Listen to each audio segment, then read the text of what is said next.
In a world where pain and loneliness often go unseen, animals remind us of something powerful, that love, loyalty, and courage can come from the most unexpected places. The wind howled between New York's concrete canyons, carrying the first bitter chill of an early winter storm. Sleet pelted against the windows of Sarah Mitchell's small attic apartment, a converted space in one of those pre-war buildings that had somehow survived decades of Manhattan's relentless evolution. Inside, Sarah hunched over her laptop, the blue light illuminating her tired face as she stared at the blinking cursor on a mostly empty page. At 34, she had once imagined herself becoming the next great American novelist. Instead, she was ghostwriting social media content for corporations while her own manuscript gathered digital dust in a forgotten folder. A particularly violent gust rattled the old windows, making Sarah glance up from her work. That's when she noticed it, a small shadow moving across her fire escape, barely visible through the frost-edged glass. Something was out there in the storm. Wrapping her cardigan tighter around herself, Sarah approached the window cautiously. New York had taught her to be wary, but curiosity had always been her weakness. She peered through the glass, wiping away condensation with her sleeve. A pair of eyes stared back at her, wild yellow and filled with a mixture of desperation and defiance. "Oh," Sarah breathed, her pulse quickening. It was a cat, a scraggly, soaking wet creature with matted black fur and an ear that appeared to be torn at the tip. The cat pressed itself against the corner of the fire escape, seeking minimal shelter from the freezing rain. It looked half-starved, its sides heaving with each breath, creating small clouds of vapor in the frigid air. Sarah hesitated, her hand on the window latch. She had never had pets, not even as a child. Her mother had been allergic, and as an adult, her unpredictable schedule and tiny living spaces had made the idea impractical. Besides, she told herself, city strays were notoriously feral, dangerous even.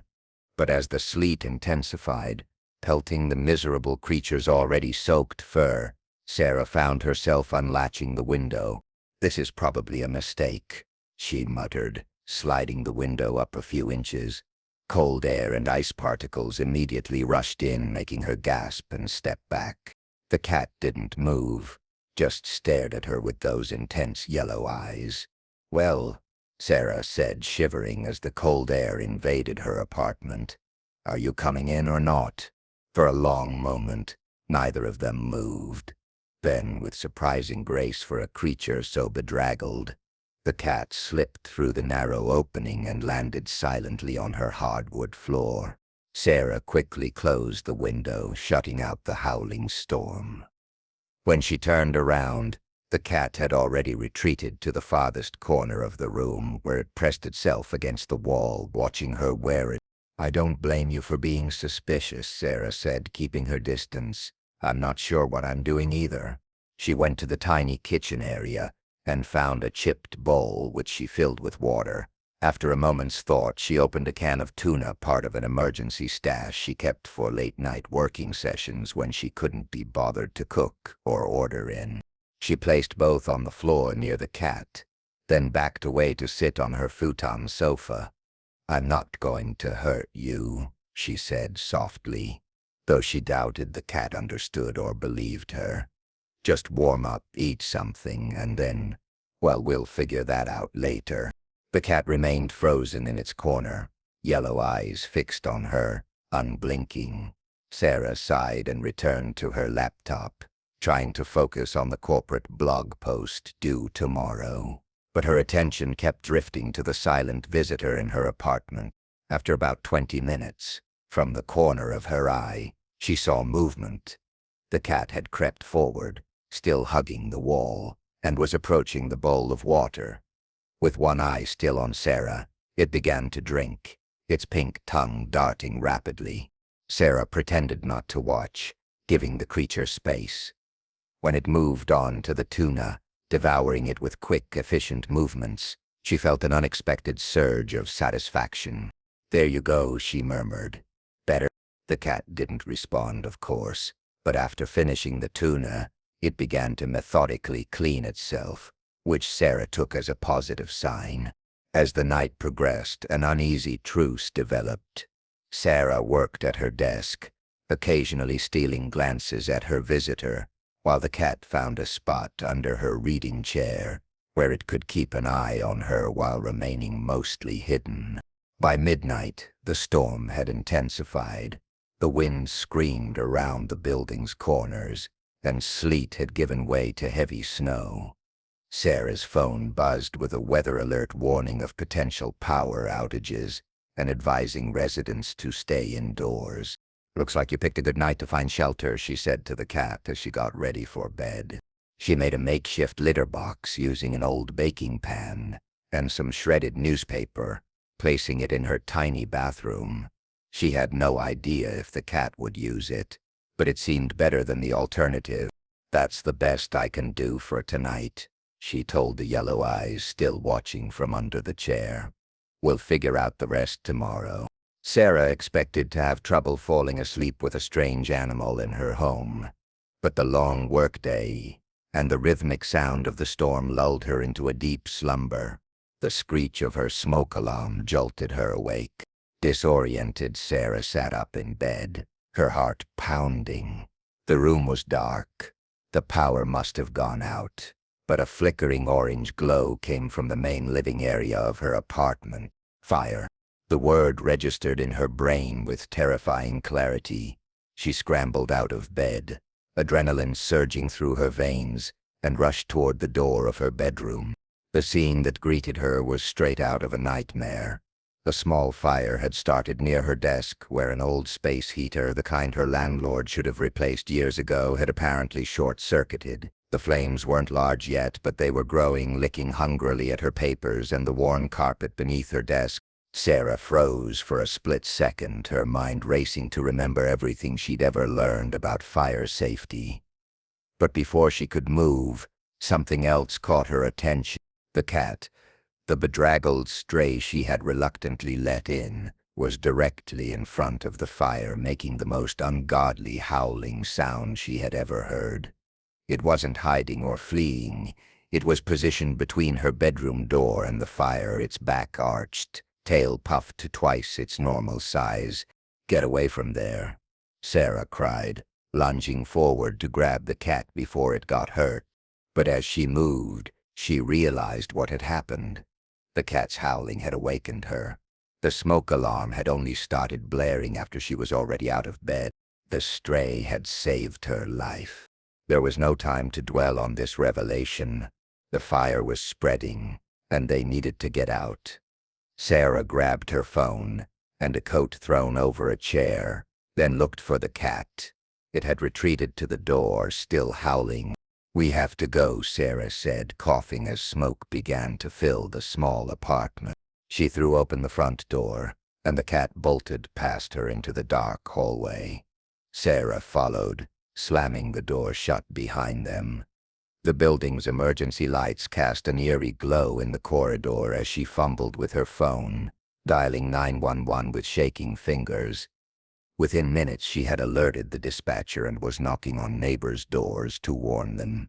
The ancient building's fire alarm system finally activated, adding its blaring wail to the chaos. As residents began emerging from their apartments in various states of nightmare and confusion, Sarah found herself searching for the black cat amidst the commotion. Had it fled in terror, found a hiding place? The thought of the animal that had saved her, now lost or in danger, sent a pang through her chest. Outside, in the swirling snow, residents huddled together as fire trucks arrived, their red lights painting the white-covered street in pulses of crimson. Sarah gave her statement to a firefighter explaining about the space heater, and then found a spot under a storefront awning where she could shelter from the snow. She was shivering, more from shock than cold, when she felt something brush against her ankle. Looking down, she saw a pair of familiar yellow eyes gazing up at her. The cat had not abandoned her after all. "You saved my life," Sarah whispered, crouching down to the cat's level. "Thank you." The cat blinked slowly, a gesture that seemed almost acknowledging, then pressed against her leg more firmly, sharing what little warmth it had. By dawn, the firefighters had contained and extinguished the blaze.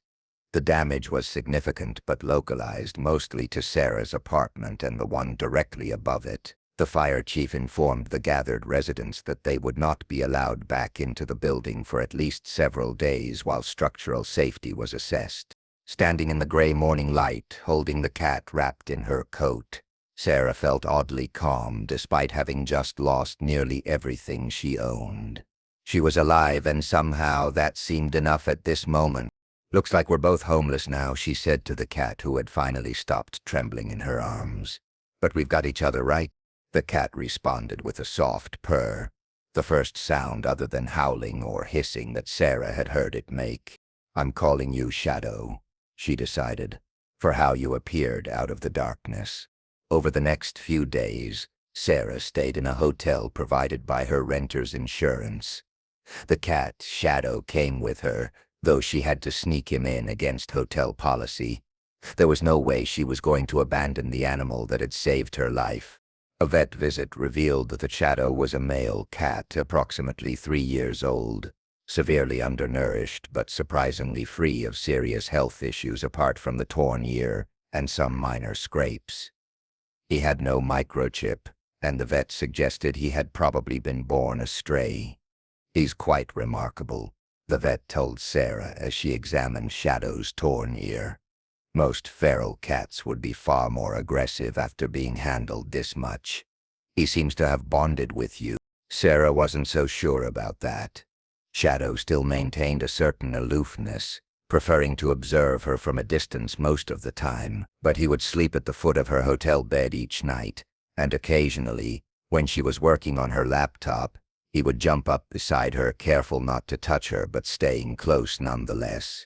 2 weeks after the fire, Sarah found a new apartment in Brooklyn, slightly larger than her Manhattan place had been, and remarkably, not much more expensive. The first thing she bought for it was a proper cat bed, though she suspected Shadow might ignore it in favor of whatever hidden corners he could find.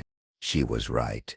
Shadow spent his first day in the new apartment methodically exploring every inch of the space, testing hiding spots, and ultimately selecting the space under her new second-hand couch as his preferred domain. Life fell into a new routine. Sarah would work during the day, Shadow keeping his distance but always aware of her movements. In the evenings they would reach a closer orbit, with the cat sometimes permitting brief pets while he ate the proper cat food she now bought him. Most nights he would eventually join her on the couch as she read or watched TV, maintaining a careful few inches of space between them, close but not touching, as if maintaining the last barrier of his independence. It was during one of these quiet evenings, about a month after the fire, that Sarah found herself opening the manuscript she had abandoned months ago. The document felt like it belonged to a different person, a different life, and yet as she began to read, she felt a renewed connection to the words. The story, a tale of a woman who discovers an ancient mystery hidden within New York's forgotten places, had once felt contrived to her, an attempt to write what she thought would sell. Now, with the perspective that nearly losing everything brings, she could see both its flaws and its potential. As she began to type, making notes for revisions, she felt a weight land softly on her lap. Shadow had jumped up and for the first time deliberately settled himself on her. His yellow eyes blinked up at her once, then closed as he began to purr. Sarah sat perfectly still, hardly daring to breathe. It felt like a moment of profound trust, one she had not earned simply by feeding him or providing shelter, but through the unspoken understanding that had developed between them. Carefully, she placed one hand on his back, feeling the vibration of his purr against her palm. When he didn't flee, she began to gently stroke his now glossy black fur. "We're going to be okay," she whispered. "Both of us. That night marked a turning point, not just in Sarah's relationship with Shadow, but in her life's direction. She began writing in earnest again, not just corporate copy, but her own work. The experience of the fire, of being saved by the most unlikely guardian, had awakened something in her, a recognition that life's most meaningful connections often came in unexpected forms. Shadow, too, continued to evolve. While he never became an overly affectionate cat, he developed specific ways of showing attachment. He would bring her small objects, a pen cap, a crumpled receipt, once even her phone charger, dropping them near her feet like offerings. He began sleeping beside her pillow rather than at the foot of the bed, and he developed an uncanny ability to sense when she was stressed or sad, choosing those moments to break his usual reserve and seek closer contact. 3 months after the fire, Sarah received an email that made her heart skip a beat. An editor at a publishing house had read a sample of her revised manuscript, now featuring a mysterious black cat as a central element of the story, and wanted to see the full draft. That evening, as she shared the news with Shadow, because of course she told him everything now, the cat performed an elaborate dance around her ankles, tail held high like a victory flag. "We did it," she told him, crouching to meet his gaze. "And I think we need to celebrate." Sarah's celebration gesture was impulsive but felt right. The next day, she contacted a local animal shelter and offered to foster a cat in need. If Shadow had changed her life so dramatically, perhaps she could help change another animal's fate as well. The shelter sent her a senior tabby with arthritis who needed a quiet home for her remaining years. To Sarah's surprise, Shadow, after an initial period of suspicious observation, took on the role of caretaker, with the older cat grooming her and guiding her to the sunniest spots in the apartment. One fostering experience led to another, and within 6 months, Sarah's apartment had become an unofficial way station for cats in transition, those recovering from surgery, awaiting adoption, or simply in need of socialization. Shadow maintained his dignity throughout, treating each newcomer with a mixture of tolerance and instruction, as if teaching them the proper ways to behave in his domain. Word of Sarah's fostering work spread through the neighborhood, and soon she was fielding questions about cat behavior and care from friends and neighbors. Her social media accounts, once dedicated to sharing writing updates, now featured equal parts literary progress and feline adventures. When her book was finally published, a year and a half after the fire, the dedication page read simply, "For Shadow, who led me out of the darkness."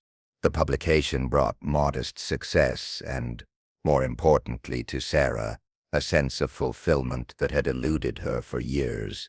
But it was the other project that grew alongside her writing career that ultimately changed not just her life, but countless others. With the help of a local veterinarian who had been impressed by her work with foster cats, Sarah established a small rescue organization specifically focused on helping the most overlooked population, adult feral and semi-feral cats who were typically considered unadoptable. Shadow's sanctuary began in a converted storage space near her apartment, with just enough room for a dozen cats.